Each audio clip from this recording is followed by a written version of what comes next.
This is the most important vote you will ever cast in your lifetime, so listen up. They're lying to you about Brexit. All this chicken little, the sky is falling. There'll be World War III if Britain leaves the EU. There'll be economic catastrophe. It's all total bollocks. The EU isn't planning to become a federal superstate accountable only to the bureaucrats who profit from it. It already is one. It already has a central bank, a president, a currency, a criminal justice system, a passport, a flag, an anthem. These are all defining characteristics of a nation state. They lecture us all day about nationalism being evil, while trying to build a contrived pan-European nationality. Because it's not about free trade, it's not about peace, it's about obliterating the nation state and replacing it with their own Byzantine United States of Europe and seizing raw power. They lied to us from the start. They claimed it was just going to be a free trade zone. It's already a sprawling empire. And isn't it an amazing coincidence that all the economic, academic, NGO and arts organisations who are fear-mongering about Britain leaving the EU are being bankrolled by the EU. The EU pays organisations to call for the EU to be given more power. The EU then seizes more power, claiming it did so in response to popular demand. These are the same groups you now see all over the news claiming that Brexit will lead to the apocalypse. They're lying to you because they don't want their slush fund to come to an end. There's all this fear-mongering about massive job losses. The only job losses are going to be MEPs falling off the Brussels gravy train, the £3,500 a month general expenses, the business class refunds for budget flights, the €12,000 a month staff budget, the private shopping malls that aren't even open to the peasant public. And these MEPs don't even have to submit receipts. It's all a massive bribe to buy their obedience. EU officials pay a flat tax of just 21%. They're making decisions that have fiscal consequences for ordinary people, while themselves being exempt from those consequences. Power without responsibility. The ultimate form of authoritarianism. You've heard it said that the EU is undemocratic. It's not undemocratic, it's anti-democratic. Look at how the European Union responds when citizens in Europe vote to reject its mandates. In Denmark, Ireland, France, the Netherlands, Greece, the people voted to reject the Maastricht Treaty, to reject the Nice Treaty, to reject the EU Constitution, to reject the Lisbon Treaty, to reject the Euro bailout. And every time the EU either made them vote again to get the result they wanted, or simply ignored the vote altogether. Listen to what Jean-Luc Dehaene, the former Belgian Prime Minister, said about a referendum on the EU Constitution. If the answer is no, the vote will probably have to be done again, because it absolutely has to be a yes. Listen to what Jean-Claude Juncker, the current president of the EU Commission, said about the French referendum on the EU Constitution. If it's a yes, we will say on we go.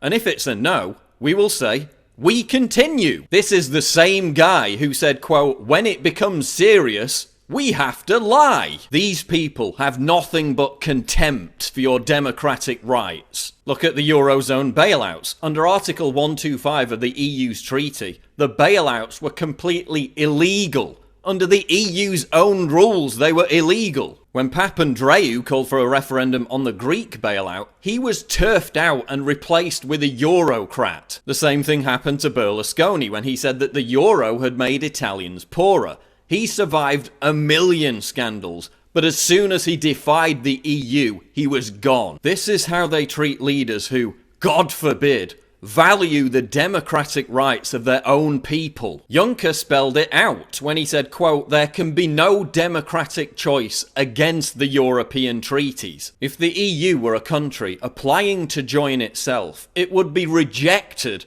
on the grounds of being insufficiently democratic. Look at the EU Commission. It's the EU's government as well as its legislative body. There's no separation whatsoever. Imagine the Obama White House writing a law to ban all guns and then passing it with virtually no input from Congress. That's practically how the EU operates. That's not a democratic institution. That's a tyranny. Why would we want to be part of an institution that's inherently anti-democratic? An institution that seeks to regulate and control every aspect of human behaviour. A complete insult to British common law, which holds that freedoms that are not explicitly prohibited are implicitly allowed. An institution whose Euro judges have declared that their decisions take precedence over national constitutions and parliaments. Do you want to live in a democracy or a technocracy? Do you want to have the power to remove the people that govern you, or be at the whim of bureaucrats who you didn't even elect, being ruled by people whose names you don't even know? Do you recognise this man? No. Do you recognise that man? No.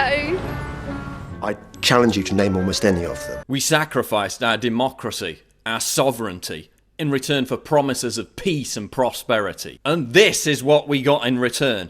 MEPs who we don't even vote for. They're completely ceremonial, they have no power. The EU Parliament can't even propose or repeal laws. It's all done by unelected commissioners who scheme behind the scenes with lobbyists. Parliamentary democracy, once every 5 years, you can throw everything out of the window and start again. With this, once something is European law, there is nothing through a democratic process the voter can do to change it. The people whom we elect to go to Brussels have almost no power at all. They do what they're told. Got even less power than the House of Lords, for goodness sake. Our votes for these people are pointless. They are fundamentally pointless. We need to talk about immigration because the polls show that this is the issue that's going to swing this vote. So if you're enjoying the cultural enrichment that millions of Muslim migrants are bringing to Europe, then how about 75 million more? The EU is being blackmailed by Turkey to speed up its acceptance into the European Union. If that happens, 75 million Turks could eventually have the right to live in the UK. We've already got record net immigration. We're full. 333,000 immigrants pouring into the UK every single year, more than half of whom are from other EU countries. Double the number from EU countries that they first claimed. Now 500,000 more migrants from the Middle East and North Africa who have entered Europe over the past year could make their way to Britain from 2020 under EU free movement rules. If we continue down this path of political integration, EU-mandated quotas could see us swamped with millions more Muslim migrants just like Germany.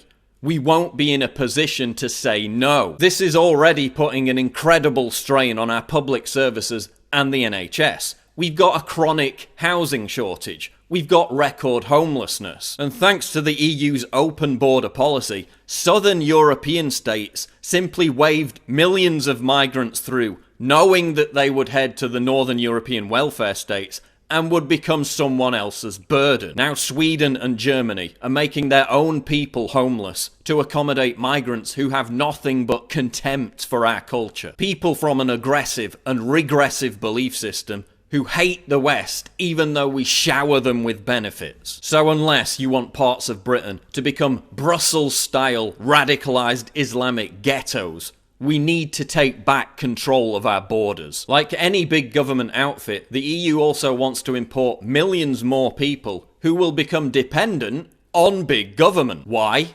Because they'll vote for more big government. Despite the official Leave campaign shying away from immigration, the polls show that this is the primary issue motivating voters. This is how we win, by putting immigration at the forefront where it deserves to be.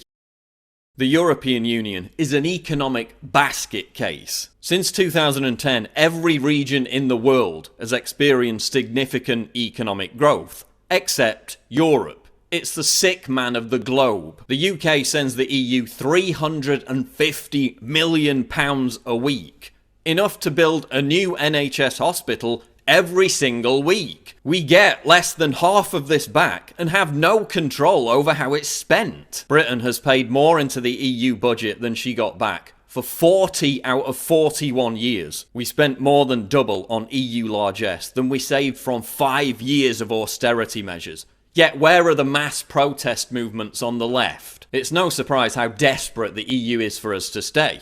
We're propping up their entire failing system. As the disaster in Greece has shown, the EU is only economically as strong as its weakest member. Now countries like Albania and Serbia are about to join, so more of our money can be transferred over to them. This is just wealth confiscation on a continental scale. Look at how the EU's devastated the British fishing industry, banning fishermen from operating on their own doorstep. These fish markets used to bustle with 12,000 boxes of fish a day. Now look at it. 200 boxes a day. We pay the price while countries that maintained their independence from the EU, like Norway, prosper. When Britain joined the common market, it lost control of its fishing grounds. When quotas were imposed, several other European countries lobbied the EU for Britain's fishing rights to be divided up between them. The British government was powerless to stop this. The EU has just obliterated the English fishing industry altogether. The quota system they've got now is it's just mad. Local fishermen were now banned from fishing in waters they'd fished successfully for centuries. Oh, just beyond the pier over there. In fact, it might be there today, this great big Dutchman. Well, that Dutchman's got 25% of the whole quota of all of England. It's only 3 or 4 miles off the town catching herring and mackerel. Local fleet can't catch herring and mackerel and it's right on the doorstep. There is still a prospering North Atlantic fishing industry, but only in countries that have retained their independence. Well, look at the Icelandics and the Faroes and the Norwegians. They sell millions of pounds worth of fish to us. And they're outside the common market. But you tell me a common market country that buys fish off us, but they send the fishing boats to the North Sea to catch our fish. And it's just madness. The EU has been paying British fishermen to destroy their boats. Inside the EU, Britain isn't even allowed to negotiate its own trade deals. It has to fall in line with the other 27 countries. But what's going to happen to British exports to the EU if we leave? The EU takes 55% of Swiss exports and 81% of Norwegian exports, both of which on in the EU. The EU isn't going to stop trading with us if we leave. They need us.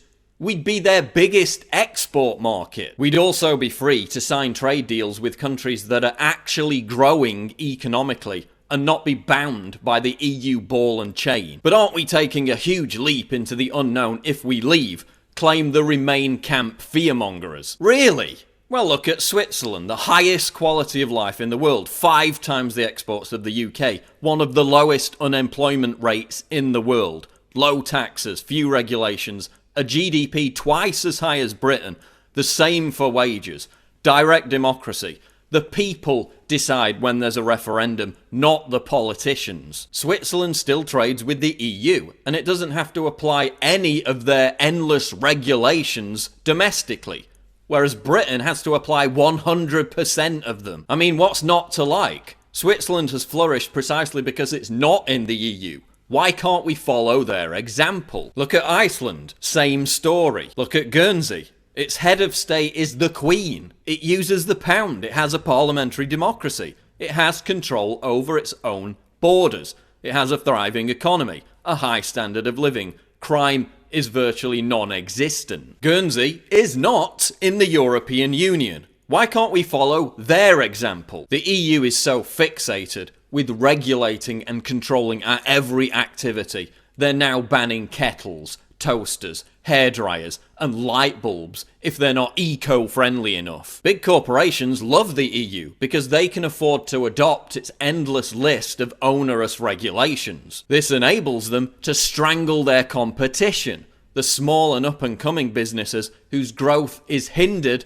by these regulations. Despite the fact that only 6% of their exports go to EU countries, small businesses in the UK have to comply with 100% of EU regulations. A salmon smoker in London had to pay thousands of pounds to comply with EU allergy regulations to say that his product contained fish. Gee, do you think the consumer would already know if they're buying salmon That it contains fish. Look at how the EU conspired with pharmaceutical companies to ban vitamin supplements. Only Big Pharma could afford to run all the safety tests, even though there was no safety issue in the first place. Independent herbalists couldn't afford those tests, and they went out of business. Look at how the EU and big corporations conspired to switch cars over to diesel fuel to corner the market. Oh, but it was all for a good cause, a 15% reduction in CO2, because they really care about us. What they didn't tell you was that compared to petrol, diesel emits 22 times more pollutants that penetrate our lungs, brains, and hearts. For a crony capitalist deal, the EU imposed regulations that actually killed untold numbers of people. Why would we want to remain part of an institution that's designed to screw over small businesses and the middle class? Why wouldn't we want to leave an institution that jacks up our cost of living by slapping regulations and tariffs on everything that we consume? The EU's anemic economic growth has left its member states at the mercy of mass uprisings and civil unrest. That's why far-right extremist parties are now soaring in popularity. People are getting more desperate. Mass riots are now becoming more commonplace as a result of the EU's disastrous economic policies. So in what way does staying in the EU make us any safer? The Vote Leave campaign is based on sound arguments, facts, logic, statistics. The Vote Remain campaign is based on fear-mongering and hyperbole. Cameron saying there's going to be a new world war if we leave, relying on people not knowing the difference between the EU and NATO. I mean, what an insult to your intelligence. Cameron saying that the leader of ISIS would support Brexit. I mean, what's next? Is Cameron going to claim that Satan himself is in favour of Britain leaving the EU? This is Project Fear. This proves that their arguments are baseless because all they can appeal to is irrational panic. They're relying on the tyranny of the status quo and people being psychologically averse to change. That's all they've got. They're so desperate. They're sending out instructions to voters, telling them how to tick the Remain box on the ballot. They're sending out referendum polling cards to non-British EU citizens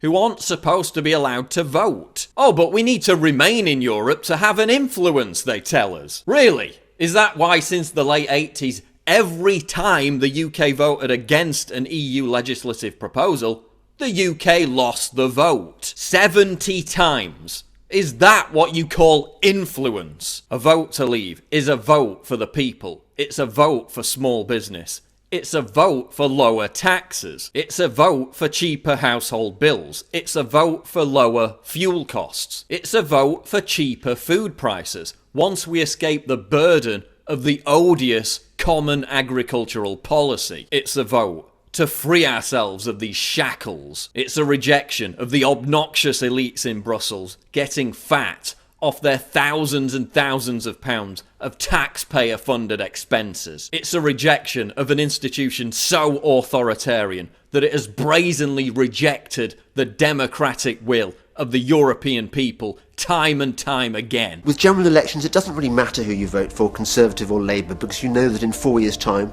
you can change your mind. This time you can't change your mind. This time is for keeps. This referendum is the most important political act that has happened in my lifetime. This is about our future, our freedom, our democracy, our right to govern ourselves. What really matters is that you should have the power to remove the people who govern you. The reason why the suffragettes went to all that trouble to get the vote was because they wanted to, they themselves, be treated as grown-ups and decide their own destiny.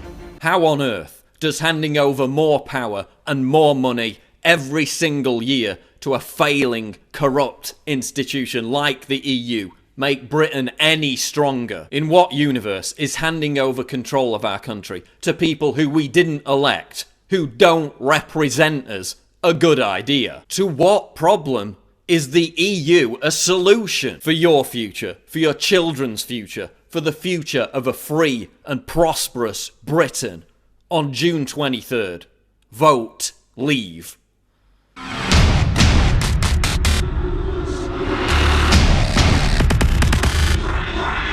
more.